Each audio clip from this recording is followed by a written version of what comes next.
एकनाथ महाराज पैठणचे, त्या नाथासाठी देव धावून आले होते. देव आठवा भाव तिथं देव. ज्याच्याजवळ भाव नाही त्या देव कुठंच नाही. ज्याच्याजवळ भाव नाही त्या देव कुठंच नाही. आदेश आहे नाथ रायाचा.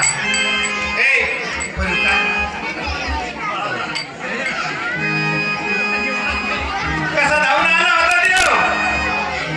डगमगले देवा पाण्यावरी नावरे, डगमगले देवा पाण्यावरी नावरे.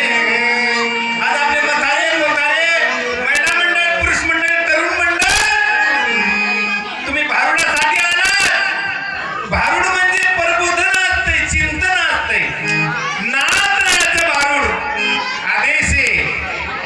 मार्ग दावून गेल्या आधी दयानिधी संतती कीर्तन झाले असतील, भजन झाले असतील, पण भारुडाचा काल्याच्या दिवशी शेवट असला तर तो सप्ताह सफल होतो. असा नाथरायाचा आदेश आहे. टाळी वाजवा. आम्ही रोजचे कार्यक्रम असतात आणि आपण भारुडात बसलो, देवाच्या चिंतनात बसलो. देव धावून कसं आलं होतं? कसा आला होता? पैठण मध्ये कसे देव धावून आले होते? कसे आले होते? डगमगले देवा पाण्यावरी नावरे, डगमगले देवा पाण्यावरी नावरे.